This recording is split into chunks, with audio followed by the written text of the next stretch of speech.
മഹാഭാരത കഥകളിലേക്ക് സ്വാഗതം കൂട്ടുകാരെ.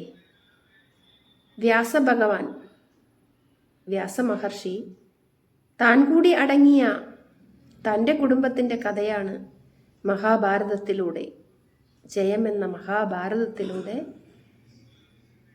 എഴുതി വച്ചിട്ടുള്ളത്. അതിലെ ഒരു ഭാഗം ആണ് ശ്രീമദ് ഭഗവത്ഗീതയും. ശ്രീകൃഷ്ണ ഭഗവാൻ ഒഴിച്ച് ബാക്കി ഉള്ള കഥാപാത്രങ്ങളുടെ ഉയർച്ചയും താഴ്ചയും നമുക്കിതിൽ കാണാനാകും. ഇതൊരു പുണ്യഗ്രന്ഥമാണ്, ഇതിഹാസമാണ്. ഇത് പഠിക്കുന്നതും അറിയുന്നതും പുണ്യമത്രേ. വൈശമ്പായന മഹർഷി ജനമേജയ മഹാരാജാവിനോട് മഹാഭാരത കഥ പറയുന്നത് തുടരുകയാണ്.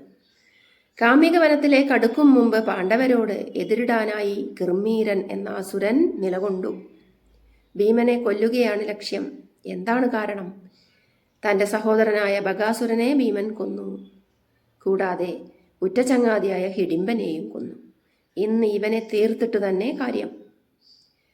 അസുരൻ തൻ്റെ എഴുന്നു നിൽക്കുന്ന മുടിയും ചുവന്ന കണ്ണുകളുമൊക്കെയായി ഭീമനെ പേടിപ്പിച്ചു. തൻ്റെ മാർഗം തടഞ്ഞ കിർമീരനെ ഭീമൻ മരങ്ങൾ പിഴുതെടുത്ത് അടിച്ചു. അസുരന് മായാശക്തിയുണ്ട്. അതുകൊണ്ട് തന്നെ ദൗമ്യൻ എന്ന അവരുടെ പുരോഹിതന് അതറിയാം. രക്ഷോഘ്നം എന്ന മന്ത്രം ജപിച്ചുകൊണ്ട് കിർമീരനെ നേരിടുകയാണ് പാണ്ഡവരോടൊപ്പം ദൗമ്യ മഹർഷിയും. മന്ത്രജപത്താൽ ബലം കുറഞ്ഞ കിർമീരനെ ഭീമൻ തൻ്റെ ഇരുമ്പുലക്ക പോലുള്ള കൈകൾ കൊണ്ട് പിടിച്ച് നിലത്തിട്ടടിച്ചു, കഴുത്തു ഞെരിച്ചു കൊന്നു. ഇത് വിതുരർ ധൃതരാഷ്ട്രരോട് പറഞ്ഞപ്പോൾ ധൃതരാഷ്ട്രർ ദീർഘനിശ്വാസം വിട്ടു. ദുഃഖം കൊണ്ട് പാണ്ഡവർ തിരിച്ചു വരികയാണെങ്കിൽ കൗരവരുടെ പണി തീരുമെന്ന് അദ്ദേഹത്തിന് തോന്നാൻ തുടങ്ങി. കിർമീരവധത്തിന് ശേഷം പാണ്ഡവർ കാമ്യക വനത്തിലേക്ക് പ്രവേശിച്ചു. അവിടെ പാണ്ഡവരുണ്ടെന്നറിഞ്ഞ പ്രജകൾ അതീവ ദുഃഖിതരായി. അവർ കരയാൻ തുടങ്ങി, പാണ്ഡവരെ ഓർത്ത് സങ്കടപ്പെടാൻ തുടങ്ങി. അപ്പോൾ ശ്രീകൃഷ്ണ ഭഗവാൻ അവിടെ എത്തി ഇങ്ങനെ പറഞ്ഞു: ദ്രോണരും ഭീഷ്മരും ദുര്യോധനനും ദുശ്ശസനനും മരിക്കാനാണ് പോകുന്നത്. അവരുടെ രക്തം ഭൂമി കുടിക്കാൻ പോകുന്നു. പാണ്ഡവരുടെ കഷ്ടപ്പാടുകളും ദ്രൗപദിയുടെ അവസ്ഥയും അറിഞ്ഞ ഭഗവാൻ ശ്രീകൃഷ്ണൻ കോപത്താൽ ജ്വലിച്ചു. ചൂതുകളിയുടെ സമയത്ത് ഭഗവാൻ അവിടെ ഉണ്ടായിരുന്നില്ല. അതിനെപ്പറ്റി പിന്നീട് പറയാം.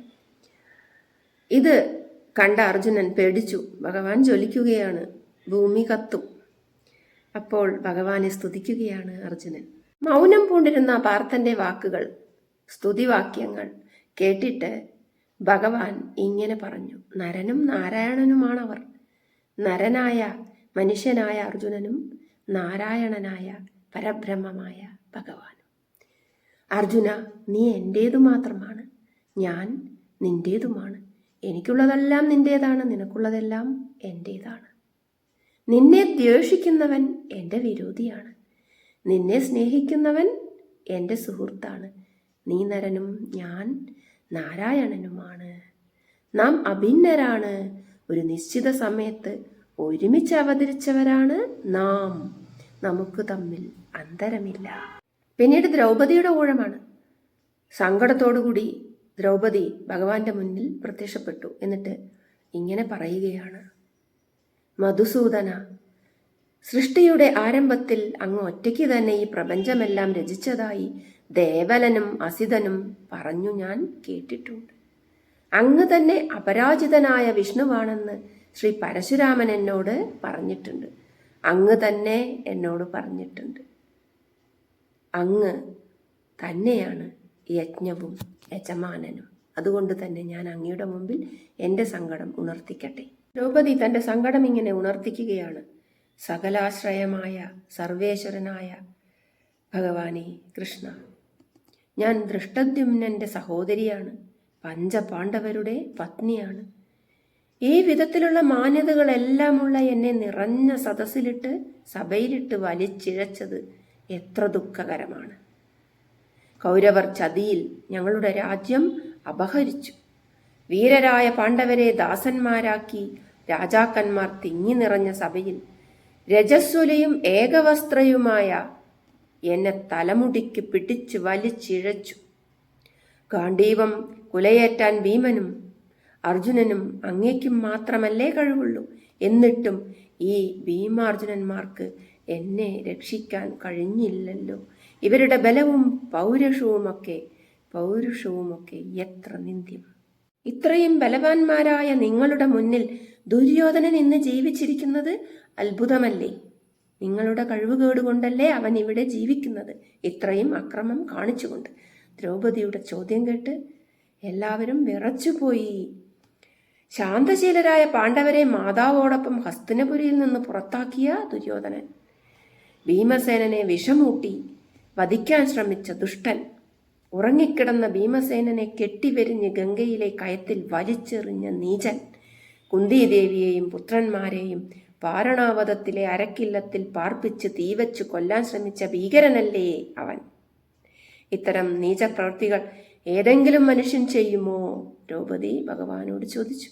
എന്റെ നീണ്ട കാർക്കൂന്തലിൽ പിടിച്ച് വലിച്ചിഴച്ച് സഭയിൽ കൊണ്ടുവന്ന് അപമാനിച്ചപ്പോൾ, ദുശാസനൻ എന്നെ മാനഭംഗപ്പെടുത്താൻ ശ്രമിച്ചപ്പോൾ എവിടെയായിരുന്നു ഈ ബലവാന്മാരൊക്കെ?